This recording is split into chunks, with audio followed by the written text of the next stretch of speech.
अब जो उनका दुलार करने वाली थी धायमा, वो भी पधार गई, तो कौन उनकी तरफ देखे।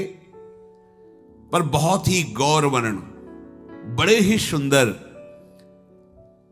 अब वो गलियों में भटकने, निकाल दिया महल से जब धाय मां मर गई, क्योंकि धाय मां की सेवा कारण उनको रखा गया था। 3 वर्ष के बालक गलियों में, तो कोई भी मां देखती उनको तो कोई उनको वस्त्र पहना देती, कोई भोजन करा देती। ऐसे ही भगवान के भक्तों की बड़ी विचित्र लीला होती है। यहां चंद्रहास जी को जो भी माता बहन देखती कुंतलपुर के गलियों में, तो कोई वस्त्र, कोई स्नान करवा देती, कोई काजल लगाती, कोई भोजन पवा देती। परमहंसों जैसा जीवन कट रहा है। कृष्ण कृष्ण कृष्ण कृष्ण।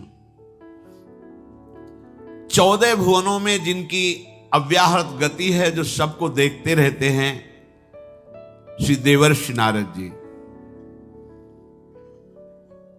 ये कृष्ण कृष्ण बोलता है बालक, और इसका हरि के सिवा कोई नहीं। तो एक दिन एकांत में बैठे हुए थे बालक चंद्रहास जी, नारद जी पधारे हैं, भाई जी से मिले हैं। स्वप्न में कितने महापुरुष मिलते हैं जो भजन ठीक से करते हैं। ये बड़े बड़े महापुरुष आकर के उपदेश करते हैं। ये त्रिकाल सत्य हैं, कोई ऐसा नहीं है कि ये कहानी हैं, अभी हैं। जहां आप भगवत चिंतन करेंगे तो आपको परिचय बड़े बड़े महापुरुषों का मिलने लगेगा।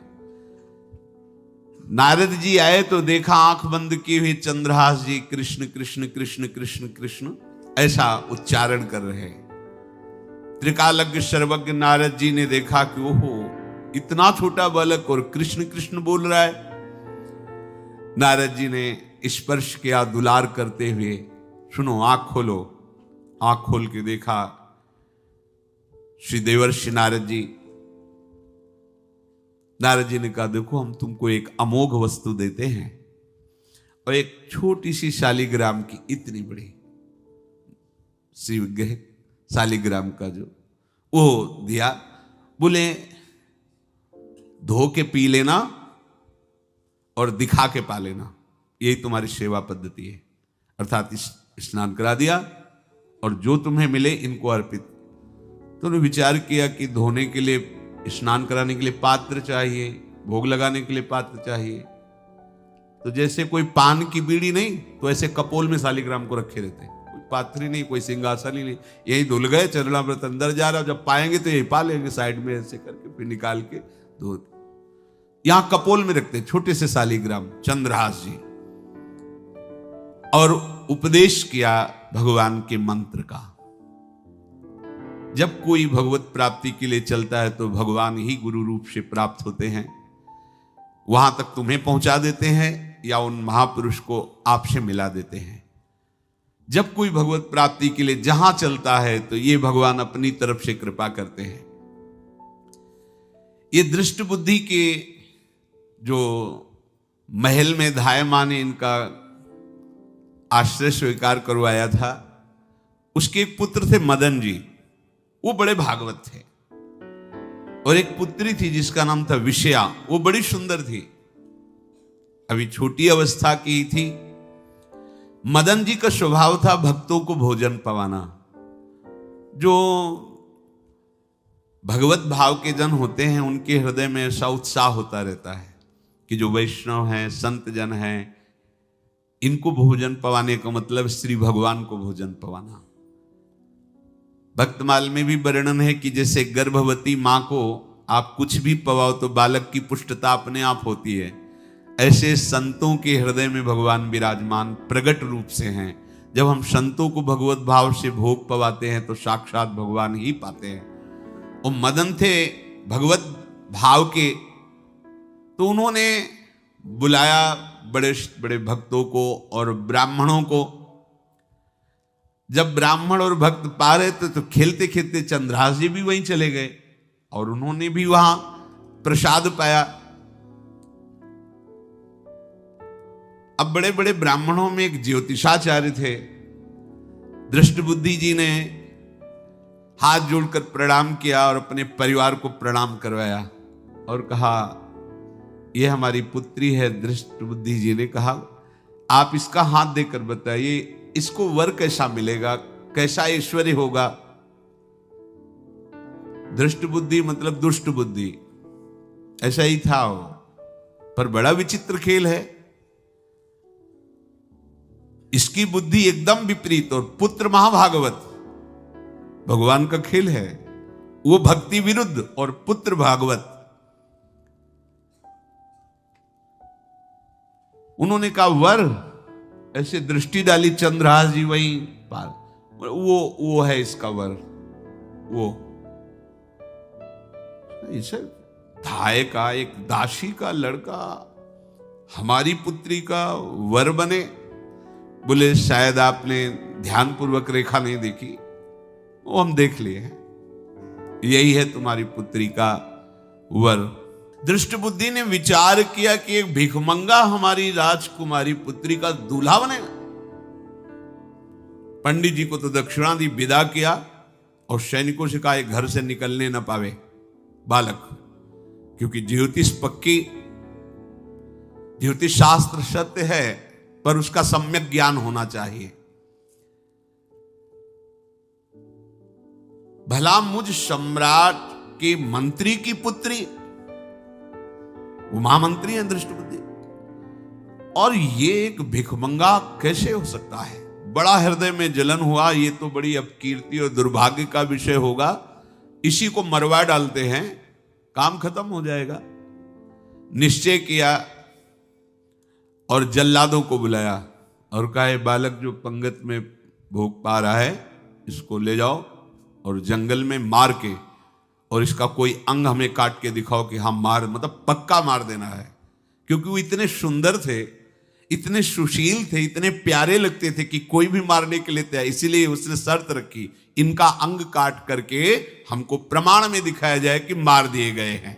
चांडालों ने हाथ पकड़ा चंद्रहास जी को, लेकिन चंद्रहास जी का स्पर्श करते ही उनको ऐसा दुलार होने लगा हृदय में, जैसे मां को अपने बच्चे से दुलार होता है। स्पर्श करते, दरस परस अघनाश, भक्त का स्पर्श ही पापों का नाश कर देता है। वो दो जल्लाद आपस में कहने लगे भाई जीवन हो गया लोगों को मारते हुए, कभी कोई पुण्य का काम नहीं किया। ये देखो भक्त संग का प्रभाव। इस सुकुमार विशाल नेत्र, कैसा सुंदर बालक जो हमारे चित्त को चुरा रहा है, इस दुष्ट बुद्धि मंत्री ने आदेश किया मारने का। भला इससे क्या बिगाड़ा इनका, क्यों मारना चाहता है? देखो वैसे तो मां पापी है ही है, क्योंकि जल्लाद घर में जन्मे हैं, पूर्व जन्म के पापों के अनुसार इस जन्म में न जाने कितनों को हमने काटा है। पर पता नहीं क्या हो रहा है, मेरे हृदय में ऐसी हिम्मत नहीं आ रही कि इस बालक को मैं मार सकूं। दूसरे ने कहा फिर अगर उसको तुम नहीं मारोगे तो तुम मारे जाओगे, कुछ तो करना पड़ेगा। नहीं नहीं, इस छोटे से बालक से क्या किसी को नुकसान। एकांत जंगल में ले गए और कहा तुम जानते हो हम तुम्हें किस लिए बुलाए हैं? चंद्रहास जी बालक थे, 5 वर्ष की आयु अब हो गई थी, तो उनका मुझे पता नहीं कि आप क्यों लाए हैं। बोले हम जल्लाद हैं, तुम्हें मारने का हुक्म दृष्ट बुद्धि ने दिया है, मारना तो पड़ेगा ही तुम्हें। हमारी इच्छा नहीं कि मारे, पर हम तुम्हें अंतिम बात पूछते, तुम्हें कुछ भी पसंद हो, कुछ भी, तो तुम कहो, हम तुम्हारे लिए ला के देंगे, जो तुम्हें चाहिए बोलो, पर हमें वध करना पड़ेगा तुम्हारा। तो उनका मुझे कुछ और नहीं चाहिए, बस थोड़ा सा समय चाहिए। यदि आप मारना ही चाहते हो तो थोड़ा हमारी पूजा है हम कर ले, इसके बाद मार लीजिए। आपको तो बल है, अस्त्र हैं, मैं तो बालक हूं। उनका हाँ हम तुम्हें समय देते, तुम किसी को पुकार भी सकते हो, जो तुम करना चाहो कर सकते हो। चंद्रहास जी ने कहा मुझे मृत्यु का भय नहीं, बस कुछ समय दे दे। पूरा महाभारत हो गया था, टिटिहरी के अंडे नहीं फूटे थे।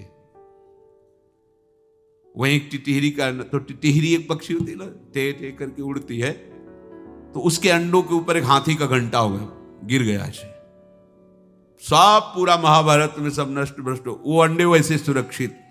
तो जो प्रभु भारत युद्ध में राखे भरही अंड, सोई मुंह को राखे जो राखत ब्रह्मांड।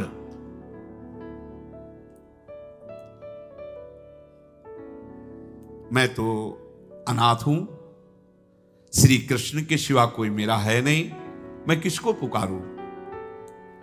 मेरा आश्रय तो एकमात्र वही प्रभु हैं। और निकाला शालिग्राम, यही सिंहासन है शालिग्राम का। भगवान के भक्तों की अपार महिमा है। क्या सेवा, वहां कोई पंचपात्र गंगा जल ये सब थोड़ी है, लेकर बस आंसुओं से अभिषिक्त कर रहे हैं। प्रभु मुझे तो कोई ज्ञान नहीं कि आपकी सेवा कैसे की जाती, मैं तो अपने मुख में ही आपको रखता हूं। अब मेरे जीवन का अंत होने जा रहा है, बस मैं यही प्रार्थना करता हूं कि मैं आपके ही समीप पहुंचूं, आपका ही स्मरण करूं, आपसे कभी विलग न हूं, एक भी वृत्ति आपसे कभी विलग न जाए। श्याम सुंदर मुरली मनोहर ललित त्रिभंगी ध्यान करते हुए आंख खोली और इशारा किया, काट दो मुझे।